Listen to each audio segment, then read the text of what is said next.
Hello, എന്തൊക്കെയുണ്ട് വിശേഷം? ഇവിടെ ഞങ്ങളെല്ലാവരും സുഖമായിട്ടിരിക്കുകയാണ്. കുറച്ച് നാളായിട്ട് നമ്മൾ വീഡിയോസൊന്നും ഇടുന്നില്ലായിരുന്നു. എനിക്കൊന്നൊരു അരങ്ങേറ്റത്തിൻ്റെ ഒന്ന് രണ്ട് വീഡിയോസാണ് ലാസ്റ്റായിട്ട് ഇട്ടത്. ഒരു വീഡിയോ കൂടെ അതിന് ബാക്കിയുണ്ടായിരുന്നു കേട്ടോ. അപ്പോൾ അതിങ്ങനെ ഇടാമെന്ന് വെച്ചിരുന്ന സമയത്താണ് ഇതിപ്പോൾ പപ്പയുടെ ഡെത്ത് ഉണ്ടായത്.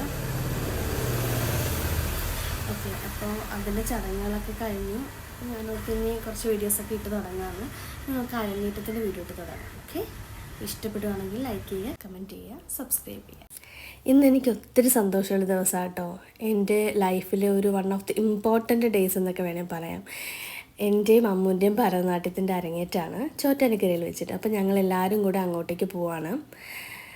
നമ്മളെത്തി ദക്ഷിണയ്ക്ക് വെച്ചിട്ട് നമ്മൾ മേക്കപ്പ് സ്റ്റാർട്ട് ചെയ്യാൻ പോവാണ്. ആദ്യം മുടിയാണ് കേട്ടോ വെട്ടുന്നത്. ഞാൻ ഒത്തിരി എക്സൈറ്റഡ് ആയിരുന്നു. ബിക്കോസ് എൻ്റെ ഒരു ഡ്രീം കം മൊമെൻറ്റിലൊന്നാണിത്. ഞാൻ എൻ്റെ കുഞ്ഞുനാൾ തൊട്ട് ആഗ്രഹിച്ചൊരു കാര്യമാണ് ഇപ്പം ദൈവം സഹായിച്ച് ഞാൻ എടുക്കാൻ പോകുന്നത്. കുഞ്ഞുവിൻ്റെ ഒത്തിരി വലിയൊരു സപ്പോർട്ട് ഈ ഒരു കാര്യത്തിൽ എനിക്കുണ്ടായിരുന്നു കേട്ടോ. അല്ലെങ്കിൽ എനിക്ക് സത്യമായിട്ട് എനിക്കത് അച്ചീവ് ചെയ്യാൻ പറ്റില്ല. I M so grateful.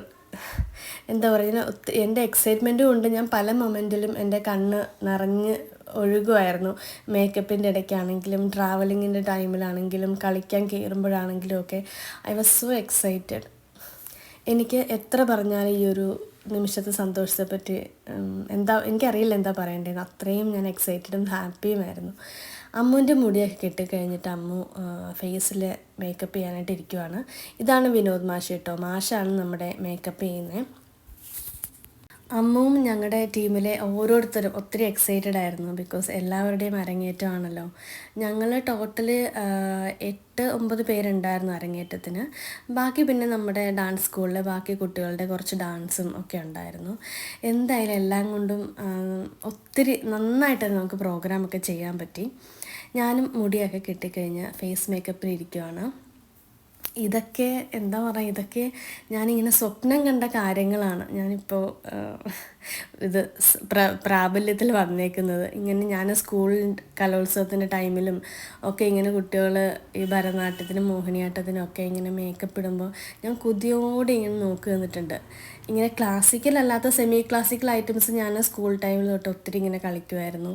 Group dance ആയിട്ടും തിരുവാതിര, ഒപ്പന, മാറങ്കളി, അങ്ങനെ എല്ലാത്തിനും പാട്ട് എല്ലാത്തിനും ഞാനിങ്ങനെ എല്ലാത്തിനും പങ്കെടുക്കുമായിരുന്നു. പക്ഷേ ക്ലാസിക്കലായിട്ട് ഒരു ഗുരുവിൻ്റെ ശിക്ഷണത്തിൽ പഠിച്ച് അങ്ങനെയൊന്നും എനിക്കിതുവരെ ആ ഒരു ഭാഗ്യം ഉണ്ടായിട്ടില്ല. എന്തായാലും ഇപ്പോൾ ദൈവം സഹായിച്ച് അങ്ങനത്തെ ഒരു ഭാഗ്യം ഉണ്ടായി.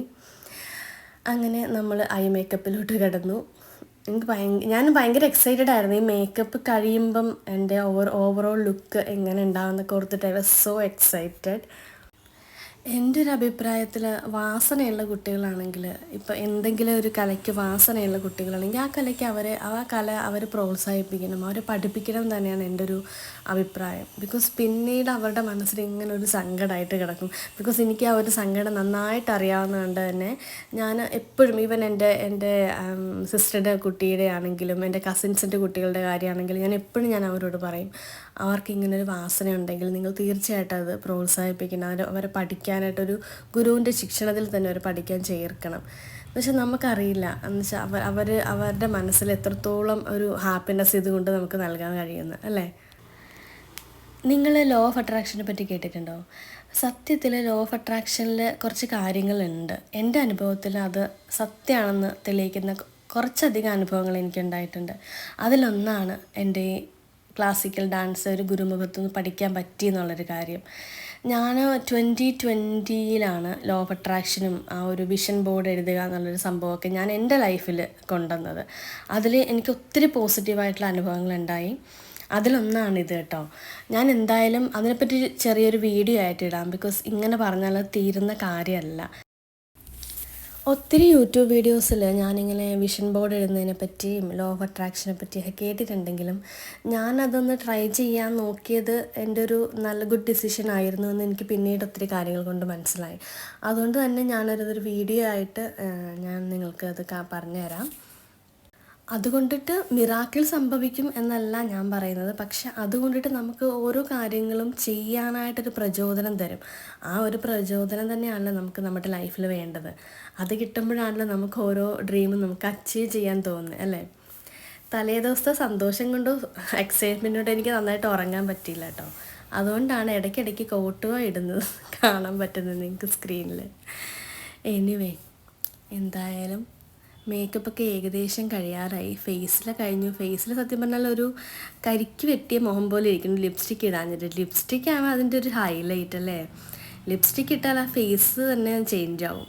എനിവേ, ലിപ്സ്റ്റിക്ക് ഒഴികെ ബാക്കി ഫേസിലെ മേക്കപ്പൊക്കെ കഴിഞ്ഞു. നമ്മുടെ ഹെയറും ഏകദേശം സെറ്റായി. അമ്മയാണ് കേട്ടോ എൻ്റെ ഓർണമെൻറ്റ്സും, എൻ്റെ മാത്രമല്ല എൻ്റെ അമ്മൂൻ്റെ ഓർണമെൻറ്റ്സും കാര്യങ്ങളും ഒക്കെ സെറ്റാക്കി തിട്ടപ്പെടുത്തി തരുന്ന ഒരാൾ. അമ്മ ഭയങ്കര എക്സൈറ്റഡ് ആയിരുന്നു, ഭയങ്കര ഹാപ്പി ആയിരുന്നു അമ്മ. എന്നെക്കാളും ഭയങ്കര ആഗ്രഹമായിരുന്നു അമ്മയ്ക്ക് എൻ്റെ കാര്യങ്ങളൊക്കെ ചെയ്തു തരാനൊക്കെ. നോക്ക്, പ്രേതത്തിനെ പോലെ നിൽക്കുന്ന ഞാൻ. കുഞ്ഞു അമ്മയെ എന്തൊക്കെയോ പറഞ്ഞ് കളിയാക്കി കേട്ടോ. അപ്പോൾ അമ്മ ചോദിച്ച ഡയലോഗ് ഇതാണ്: ഇതൊക്കെ ചെയ്തു കൊടുക്കാനും ഒരു ഭാഗ്യം വേണം അല്ലേ. അമ്മ ഉദ്ദേശിച്ച് ഇത്രേ ഉള്ളൂ, ഞങ്ങൾക്കിതൊക്കെ ചെയ്തു കൊടുക്കാനുള്ളൊരു ഭാഗ്യം അമ്മയ്ക്ക് കിട്ടിയല്ലോ. അമ്മ ഒത്തിരി ഹാപ്പി ആയിരുന്നു അതിൽ. അപ്പോൾ നമ്മൾ ഏകദേശം ഫേസും ഹെയറും ഒക്കെ സെറ്റായി. നമ്മൾ മുല്ലപ്പ് വെച്ചുകൊണ്ടിരിക്കുക കേട്ടോ. അതും കൂടി കഴിഞ്ഞാൽ, ഇത് ആർട്ടിഫിഷ്യൽ മുല്ലപ്പൂവാണ്, അതും കൂടി വെച്ച് കഴിഞ്ഞാൽ നമ്മുടെ ഹെയർ ഏകദേശം സെറ്റാവും. അല്ല, ഇനിയിപ്പോൾ നമുക്ക് ആ തലയിലൊരു ക്രൗൺ പോലെ വയ്ക്കാനുണ്ട്. പിന്നെ ആ ഇരിക്കുന്ന അതിന് ചുറ്റിനും ഒറിജിനൽ മുല്ലപ്പൂ വയ്ക്കാനുണ്ട്. ആ 2 കാര്യങ്ങളും കൂടി ഹെയറിൽ ചെയ്യാനുണ്ട്. അപ്പോൾ പൂവൊക്കെ വെച്ച് ഏകദേശം സെറ്റായിട്ടിരിക്കുകയാണ്. എനിക്ക് സത്യത്തിൽ ഈ ഐലാഷസ് വെച്ചപ്പോൾ അത് ഇച്ചിരി ഹെവി ആയിട്ട് തോന്നി. എനിക്ക് ഒട്ടും അഡ്ജസ്റ്റ് ചെയ്യാൻ പറ്റുന്നുണ്ടായില്ല. അപ്പോൾ എന്നോട് മാഷ് പറഞ്ഞു, അത് കുഴപ്പമില്ല, അത് ഇച്ചിരി കഴിയുമ്പോൾ അഡ്ജസ്റ്റഡ് ആയിക്കോളുമെന്ന്. നോക്ക്, ഡ്രസ്സ് നോക്കിയേ, നല്ല ഭംഗി, നല്ല കളറല്ലേ. സത്യത്തിൽ ഞാൻ ഈ കളർ സെലക്ട് ചെയ്തേ, ഒരു മയിൽപ്പീലിയുടെ ഒരു കളറ് പോലെ അല്ലേ, നല്ല ഭംഗിയുണ്ട്. അമ്മൂന് ആ മേക്കപ്പ് കഴിഞ്ഞപ്പോഴും മേക്കപ്പ് തുടങ്ങിയപ്പോഴും അതിന് മുന്നേയും ഒക്കെ വിശപ്പായിരുന്നു. അവൾ കുമ്മോന്നൊക്കെ പറഞ്ഞ് എന്തൊക്കെയോ കഴിക്കുവാണ്. പക്ഷേ എനിക്ക് ഒട്ടും പറ്റുന്നില്ല. അതുകൊണ്ട് എനിക്ക് ഭയങ്കര ടെൻഷനായിരുന്നു എന്താവും എന്നുള്ളതൊക്കെ ഓർത്തിട്ട്. തെറ്റാതെ കളിക്കണം, ഭയങ്കര ടെൻഷനുണ്ടായിരുന്നു. എനിക്ക് തലേദിവസം തൊട്ട് ഞാൻ ഉറങ്ങിയിട്ടില്ല. രാവിലെ ബ്രേക്ക്ഫാസ്റ്റ് കഴിച്ചില്ല. കുഞ്ഞും അമ്മയും കൂടെ നിർബന്ധിച്ച് എന്നെ കൊണ്ട് കഴിപ്പിക്കുമായിരുന്നു. കുറച്ചെന്താ കഴിച്ചുള്ളൂ. ഇനി നമ്മൾ അൾത്ത ഇടാൻ പോവാം കേട്ടോ. അൾത്ത എന്നൊക്കെ പറയുമ്പോൾ സത്യത്തിൽ അതൊരു വികാരമാണ്. പണ്ട് സ്കൂളിൽ ഇങ്ങനെ കുട്ടികൾ ഡാൻസ് കോമ്പറ്റീഷനൊക്കെ കഴിയുമ്പോഴേ ഇങ്ങനെ അൾത്ത, അത് നമ്മൾ കുളിച്ച് കഴിഞ്ഞാലും അത് പോവില്ല. അപ്പോൾ അതൊക്കെ ഇങ്ങനെ കാലിൽ ആയിട്ടിങ്ങനെ സ്കൂളിൽ വരുമ്പോൾ എല്ലാ കുട്ടികളും ഇങ്ങനെ ചുറ്റും കൂടി ഇങ്ങനെ ചോദിക്കും, ഡാൻസ് ഉണ്ടായിരുന്നല്ലേ. അല്ലെങ്കിൽ തന്നെ ഇപ്പോൾ യൂത്ത് ഫെസ്റ്റിവൽ അല്ലെങ്കിൽ കോമ്പറ്റീഷൻസൊക്കെ കഴിഞ്ഞ് വരുമ്പോഴാണെങ്കിലും ബിറ്റേഴ്സൊക്കെ ക്ലാസ്സിൽ വരുമ്പോൾ ഇങ്ങനെ കുട്ടികൾ ചോദിക്കും, ഓ ഡാൻസ് ഉണ്ടായിരുന്നല്ലേ. അപ്പോൾ അവർ ഭയങ്കര പ്രൗഡായിട്ട് ഇങ്ങനെ പറയും, ഉണ്ടായിരുന്നു എന്നൊക്കെ. അതൊക്കെ കേട്ടിട്ട് കൊതി വന്നിട്ടുണ്ട് എനിക്ക്. എന്തായാലും ആ ഒരു മൊമെൻ്റ് ഞാൻ ശരിക്കും ഇപ്പോൾ എക്സ്പീരിയൻസ് ചെയ്യുവാണ്. എന്താല്ലേ ഭഗവാന്റെ ഒരു മാജിക്. എനിക്ക് ഭയങ്കര ഇഷ്ടമാണ് അൾത്ത എന്ന് പറഞ്ഞ സംഭവം. എന്താണെന്നറിയില്ല, എനിക്ക് ഏറ്റവും ഇഷ്ടം ചിലങ്കയും അൾത്തയുമാണ്. എന്താണെന്നറിയില്ല, എനിക്ക് ഡാൻസിൽ ഈ 2 സംഭവത്തോട് ഇത്ര ഇഷ്ടം. വിനോദ് മാഷിൻ്റെ കയ്യിനൊക്കെ എന്താ പറയുക, മാജിക്കൽ ഹാൻഡ്സ് എന്നൊക്കെ വേണം പറയാനായിട്ട്. എന്ത് ഭംഗിയായിട്ടാണെന്നറിയാമോ ഓരോ കുട്ടീനെ മാഷ് ഒരുക്കിയത്. ഞങ്ങളെല്ലാവരും നല്ല സുന്ദരി മണികളാക്കി തന്നു. കൂടെയുള്ള ഈ മാഷാണെങ്കിലും മുടിയൊക്കെ കെട്ടി നല്ല അടിപൊളിയായിട്ട് നീറ്റായിട്ട് ഭയങ്കര പെർഫെക്റ്റ് ആയിട്ടാണ് ഒരുക്കിയത്. ഞാൻ ഒരു 150% സാറ്റിസ്ഫൈഡ് ആയിരുന്നു എൻ്റെ മേക്കപ്പിൽ. എന്നുവെച്ചാൽ ഞാൻ ഫസ്റ്റ് ടൈമാണല്ലോ ഈ ഒരു ഗെറ്റപ്പിൽ എന്നെ കാണുന്നത്. പക്ഷേ I was really satisfied and I was really happy. Thank you so much for the team.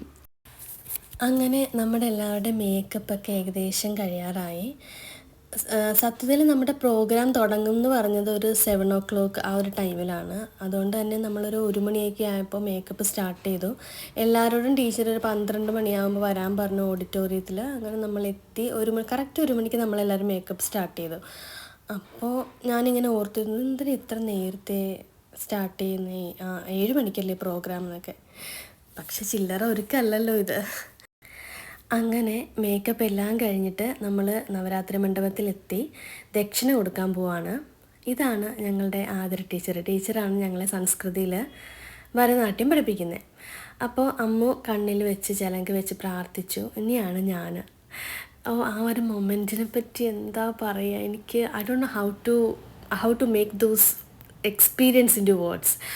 അത്രയും ഞാൻ സ്പീച്ച്ലെസ് ആയിട്ടുള്ളൊരു മൊമെൻ്റായിരുന്നു. എനിക്ക് സന്തോഷമാണോ സങ്കടമാണോ എനിക്കറിയില്ല. എൻ്റെ ഹൃദയം ടക്ക് ടക്ക് ടക്ക് എന്നും പറഞ്ഞ് ഇടിക്കുമായിരുന്നു ആ ഒരു സമയത്ത്. ഞാൻ കണ്ണിൽ ചിലങ്ക് വെച്ച് പ്രാർത്ഥിക്കുമ്പോഴും ഒക്കെ എൻ്റെ കണ്ണിങ്ങനെ നിറഞ്ഞിങ്ങനെ വരുമായിരുന്നു. ആ ഒരു മൊമെൻ്റ് എനിക്ക് തോന്നുന്നു ഓരോ കുട്ടിക്കും ഇങ്ങനെ ഡാൻസിനോട് ഇത്രയും ഒരു ഇഷ്ടം, ഒരു പാഷൻ, ഒരു പ്രണയമുള്ള ഓരോരുത്തർക്കും ഈ ഒരു അരങ്ങേറ്റം എന്ന് പറയുന്ന ആ ഒരു സംഭവം അത് വല്ലാത്തൊരു സംഭവമായിരിക്കും. അത് വല്ലാത്തൊരു ഫീലായിരിക്കും അവരുടെ ലൈഫിൽ. ഒരു വല്ലാത്തൊരു മൊമെൻ്റ് ആയിരിക്കും. അങ്ങനെ നമ്മൾ ദക്ഷിണ കൊടുക്കുന്ന ചടങ്ങ് ഇങ്ങനെ നടന്നുകൊണ്ടിരിക്കുവാണ്. ബാക്കി കുട്ടികളൊക്കെ ദക്ഷിണ വെക്കുകയായിരുന്നു. നമ്മൾ ബാക്ക് സ്റ്റേജിൽ തന്നെ ഉണ്ട്. വല്യേട്ടനും ചേച്ചിയും എത്തിയിരുന്നു. ആ സമയമായപ്പോൾ എൻ്റെ പാരൻസും എത്തിയിരുന്നു. അപ്പോൾ അവരുടെയൊക്കെ അനുഗ്രഹം വാങ്ങാനായിട്ട് നമ്മൾ ദക്ഷിണയൊക്കെ വെച്ച് അവരുടെ കാലൊക്കെ തൊട്ട് വന്നിച്ചു. നമ്മളൊരു പുതിയ കാര്യം തുടങ്ങുവാണല്ലോ, നമ്മളൊരു പുതിയൊരു കാര്യം നമ്മുടെ ലൈഫിലോട്ട് കൊണ്ടുവന്നൊരു ദിവസമാണ്. അപ്പോൾ അവരുടെ അനുഗ്രഹമൊക്കെ നമുക്ക് വേണം.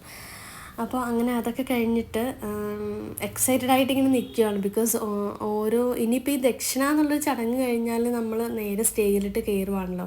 അതൊക്കെ ഓർക്കുമ്പോൾ ഭയങ്കര ടെൻഷനായിരുന്നു.